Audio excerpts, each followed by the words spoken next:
जय सोमनाथ। नमस्कार। मैं हूँ डॉक्टर मिश्रानिया। स्वागत है हमारी यूट्यूब चैनल में।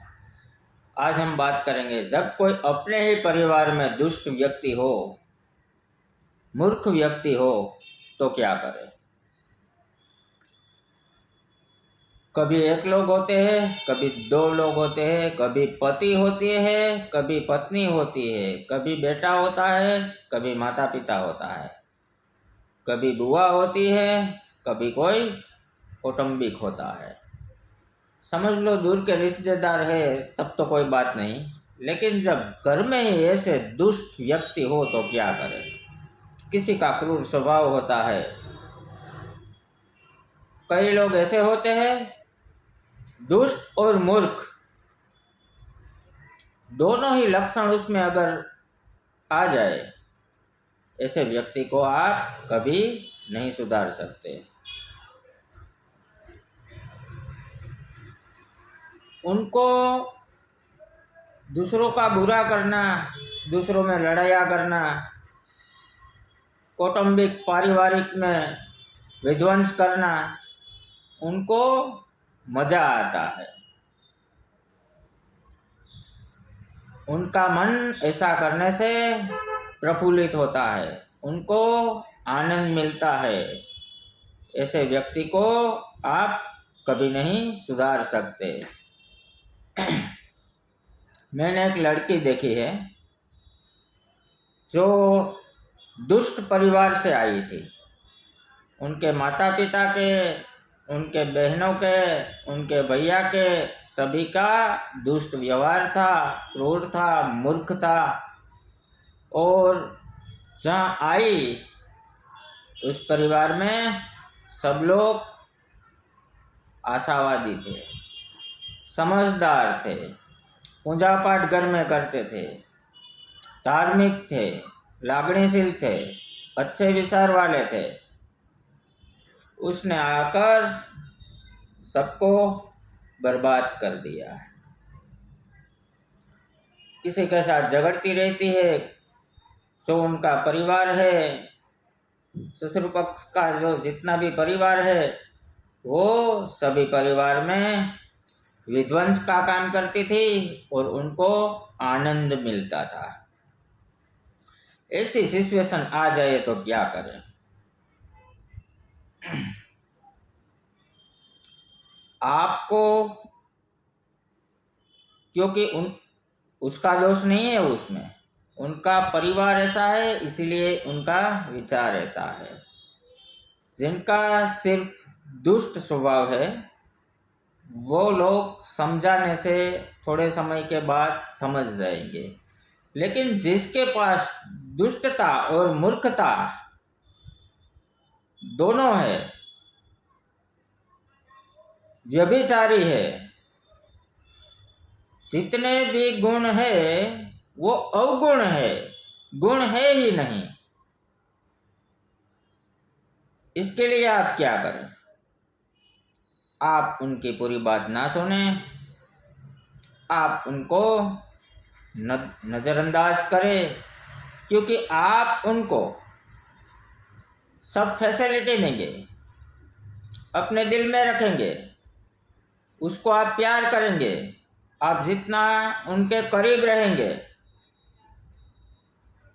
उतना ही आपको ज़्यादा नुकसान होगा।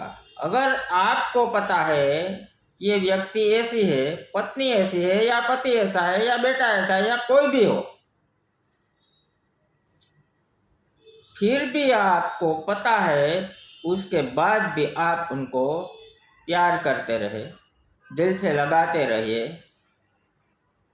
उनको फैसिलिटी देते रहे, तो आपको समझ लो आप मर गए। आप बड़ी मुसीबत में पड़ जाएंगे। एक दिन आप बहुत बड़ी मुसीबत में पड़ जाएंगे। एक शादी हुई थी, वो लड़की आई, उनका पति भी अच्छा था और लड़की भी बहुत संस्कारी थी, समझदार थी। लेकिन वहाँ क्या हुआ, जो उनकी सास थी, वो बहुत क्रूर थी। वो उनको झगड़ती रहती थी, अपशब्द बहुत कहती थी। ऐसा रोज का शुरू हुआ। लेकिन बहू और इनका बेटा दोनों चुप रहे, क्योंकि माँ को नहीं कह सकते। बहू की सहने की शक्ति समाप्त हो गई और उसने भी सास के जैसा व्यवहार शुरू कर दिया। आसपास के लोग ने देखा तो सब बातें करते थे, ये कैसी बहू है। जब उनके वहाँ संतान होगी और उनकी बहू आएगी तो उनके साथ भी वो ऐसा व्यवहार करेगी।